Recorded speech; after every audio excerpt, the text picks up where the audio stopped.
जय जगन्नाथ नमस्कार प्रिय दर्शक बंधु मु ज्योतिषाचार्य प्रमोद कुमार पंडा आपण मानक स्वागत करुच्ची आपण मानकर प्रिय चैनल एस्ट्रो कल्याण चैनल को प्रिय दर्शक बंधु जो व्यक्ति मान तो चैनल को देखुंटे सब्सक्राइब करना सब्सक्राइब करंतु लाइक करंतु शेयर करंतु एबे आसंते जानिमा मासिक राशिफल 1 अक्टोबर 2024 ठारू 31 अक्टोबर 2024 मध्य यानी 2024 मसीहार अक्टोबर मास जो व्यक्ति जन्म जातक राशि होची कर्कट राशि अन्यथा जो व्यक्ति जन्म जातक लग्न होची कर्कट लग्न जो व्यक्ति जातक टोटल नाही जातक विषय जानी नांते नाम राशि होची कर्कट राशि ताले ए मासटी केमिति कटिबो कौन अच्छी मासरे कौन प्रतिकार करिबा भागवतर अच्छी छोटिया पद को अच्छी कर्म ही मूल गुरु उद्धव ही केते पचारो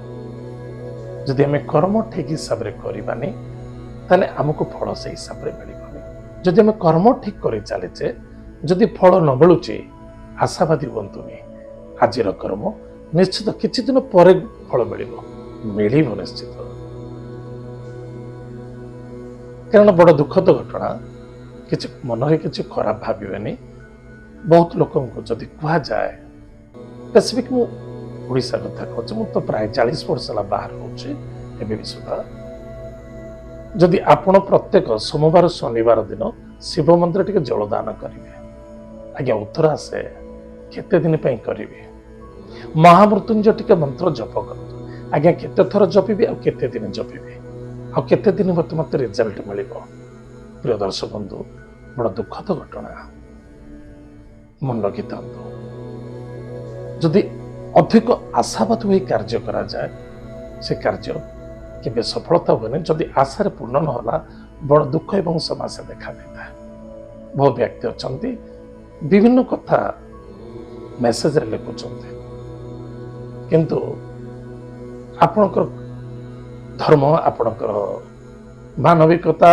आपणकर शिक्षागत अनुसार आपण भल लिखंतु बा मंद लिखंतु किंतु मन रखिथिबा दरकार ये जो मासिक राशिफल सिर्फ आपण गाइड करा जाउचे जे आपणकर ए मासरे या किछि अछि आपण सावधान हुंतु जदि भल अछि किछि कर्तव्य परायण हुंतु जदि भल आपण कार्य करिवे नै तले आपणकर रिजल्ट भी मध्य मिलिबो नाही ताहाले प्रिय दर्शक बंधु आज हम जानिमा कर्कट राशि व्यक्ति मानक पय जो माने व्यक्तिंगर कर्कट राशि अक्टोबर मासटी केमिति कटिबो आज हम चर्चा करिबा ए मासरे विशेष करी पराक्रम क्षेत्र रे विजय प्राप्ति अछि पराक्रम क्षेत्र रे विजय प्राप्ति अछि ताले बड़ पराक्रम क्षेत्र विजय प्राप्ति सुन तो बड़ा आनंद लागुचे मु जहा करबी प्रत्येक कार्य सफलता देखा दो किंतु कार्य न करिबा पूर्व कोनोसी व्यक्ति के प्रकाश करतुनी कारण से कार्य रे बाधा आसे जीवो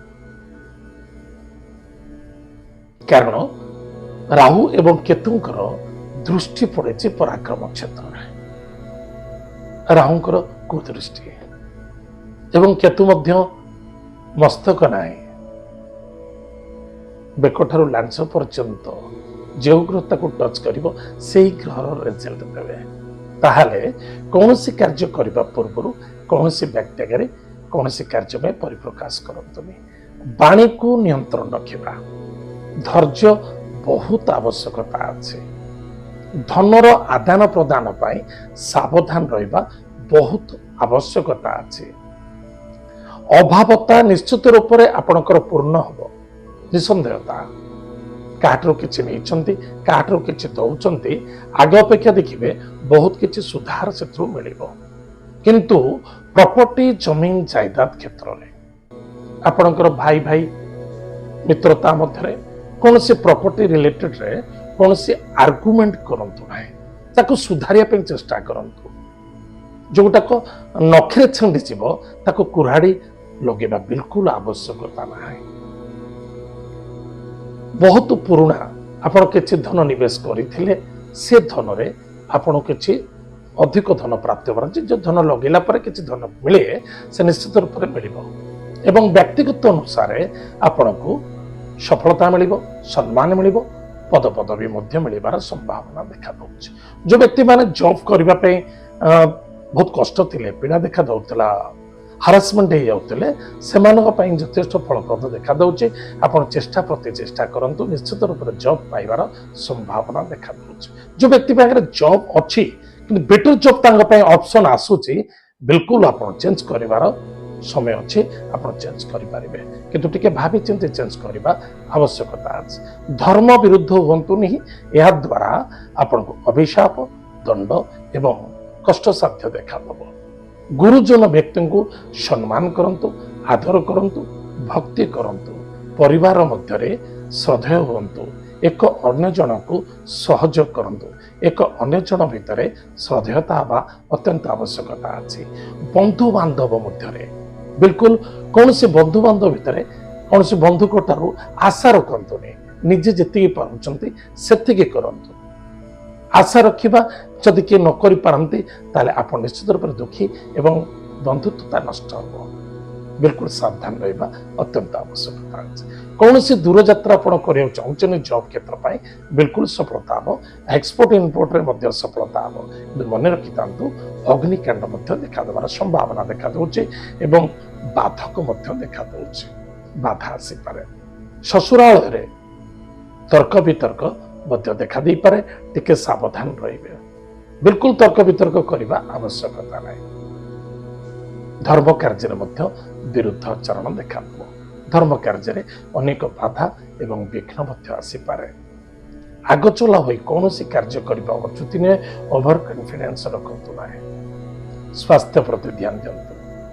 ଦେବାଳୟ, ଗୃହ କାର୍ଯ୍ୟ, ସ୍କୁଲ, ମେଡିକାଲ ଏସବୁ କ୍ଷେତ୍ରରେ ଧନ ନିବେଶ ଦେଖାଦେବ ଏବଂ ଯଦି ଈଶ୍ୱରଙ୍କ ପିଛାରେ ଆପଣ ପଇସା ଖର୍ଚ୍ଚ କରୁଛନ୍ତି ବା ଈଶ୍ୱରଙ୍କ କାର୍ଯ୍ୟରେ ପଇସା ଲଗାଉଛନ୍ତି, ନିଶ୍ଚିତ ରୂପରେ ଆପଣଙ୍କ ପ୍ରାରବ୍ଧ ଆପଣଙ୍କୁ ସାଥ ଦେବ।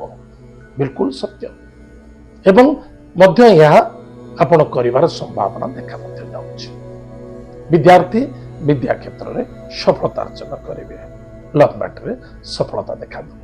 ବିବାହ ଶୁଭ ମାଙ୍ଗଲ୍ୟ କାର୍ଯ୍ୟକୁ ନେଇ ଯଦି ଆଗକୁ ବଢୁଛନ୍ତି, ନିଶ୍ଚିତ ଆପଣ କିଛି ସଫଳତାର ସୀମା ଛୁଇଁ ପାରନ୍ତି। ତାହେଲେ ପ୍ରିୟ ଦର୍ଶକ ବନ୍ଧୁ, ପ୍ରତିକାର କ'ଣ ଅଛି? ପ୍ରତ୍ୟେକ ଦିନ ପ୍ରାତଃ ସମୟରେ ସ୍ନାନାଦି କାର୍ଯ୍ୟ ସାରି ଭଗବାନ ଶିବଙ୍କର ପଞ୍ଚାକ୍ଷର ମନ୍ତ୍ରକୁ ଜପ କରନ୍ତୁ, ମା ପାର୍ବତୀଙ୍କର ପଞ୍ଚାକ୍ଷର ମନ୍ତ୍ରକୁ ଜପ କରନ୍ତୁ। ନିଶ୍ଚିତ ରୂପରେ ଆପଣଙ୍କର ମଙ୍ଗଳ ହେବ, ସଫଳତା ଦେଖାଦେବ। ସୋମବାର, ଗୁରୁବାର, ଶନିବାର ଦିନ ଓଷସ୍ଥ ବୃକ୍ଷ ମୂଳରେ ଜଳଗୁଡ଼ ଦାନ କରନ୍ତୁ। ଗୁରୁଜନ ବ୍ୟକ୍ତିଙ୍କୁ ପ୍ରତ୍ୟେକ ଦିନ ପ୍ରଣାମ କରନ୍ତୁ।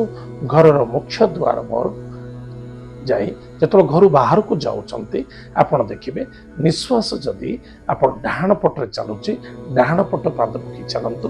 ନିଶ୍ୱାସ ଯଦି ବାମ ପଟରେ ଚାଲୁଛି, ତାହେଲେ ବାମ ପଟ ପାଦ ପକାଇ ଆପଣ ଆଗକୁ ବଢ଼ନ୍ତୁ।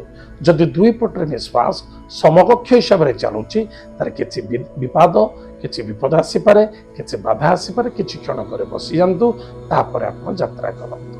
ପ୍ରତ୍ୟେକ ଦିନ ଗାୟତ୍ରୀ ମନ୍ତ୍ରକୁ ମଧ୍ୟ ଜପ କରନ୍ତୁ। ହନୁମାନ ଚାଳିଶା ଟିକେ ପାଠ କରନ୍ତୁ।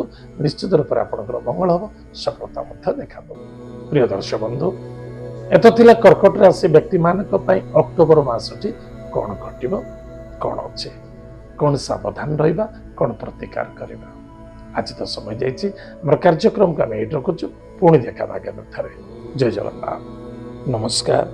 ହରି ଓମ୍।